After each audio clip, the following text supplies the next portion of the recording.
It is May 2nd. Borrow My Belief is something my mentor Eileen Wilder told me. Or told me numerous times because I was so not confident.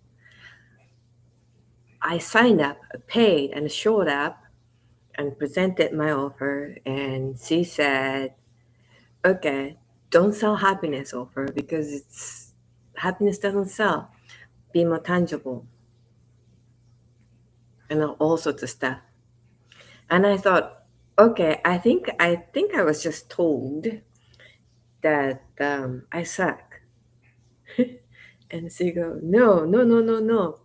You are going to come up with something that only you can do. I'm like, what? And as she started to pull the information out of me as to how I can serve people. Like, what are my skills? What are my experiences? What makes sense to me? However, so she also told me, be in the room because room rewires you. And I didn't get it. I didn't understand what that means, but I believed because she's doing something I want to do, which is to be in front of people, speaking on the stage, attracting thousands of people, um, changing people's life. And she's fun and she's a believer of Jesus.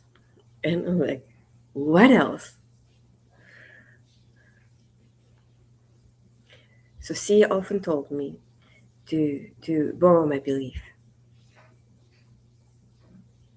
And she told me, stay in the room because room rewires you.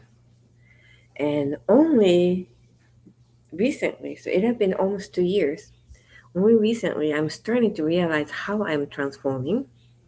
I had a multiple little step of transformations, but now I can clearly see when I struggle, when I run into challenges. I see those things are there for me to actually feel and see, observe my transformation, growth, or my becoming of who I actually am.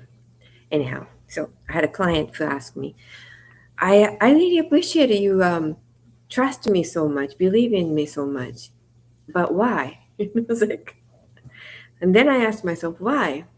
Well, that particularly to her, my answer was super easy because I knew who she it was from before she became client. She's this very smart person, very successful person, and for some reason she refused to see that. She doesn't believe it, but it's very obvious to everybody. So it was like, that's easy. But then I also had other people ask me, why do you trust me? Why do you think I can do that? I heard that multiple times. And I was like, well, because I've seen you do that. Because I've seen you do other things. Because I know how smart you are.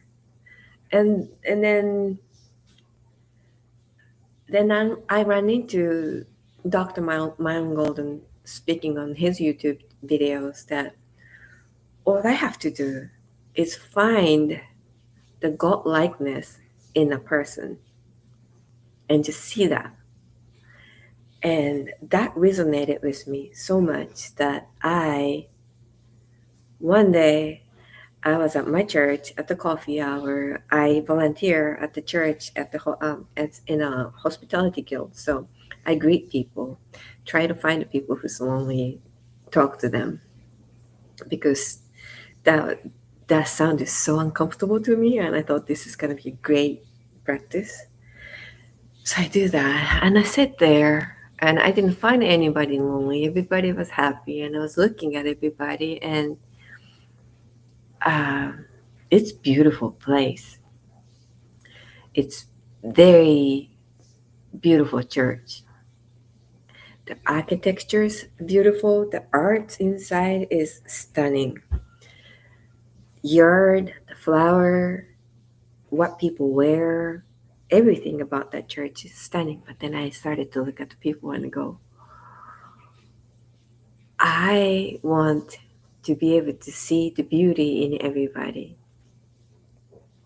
All I had to do was just to wish that. And I think my wish was granted. Slowly but surely. Like I now can see people and see how beautiful they are without pretending. And sometimes all you have to do is to decide. But today, I'd like you to decide to lean on people who believe in you. You surrender to it and take that all in because you are that person you are was it. And borrow my belief because you're that stunning light that you may not see it yourself because you refuse to see it, but you are that beautiful. Anyhow, happy Sunday tomorrow. Bye.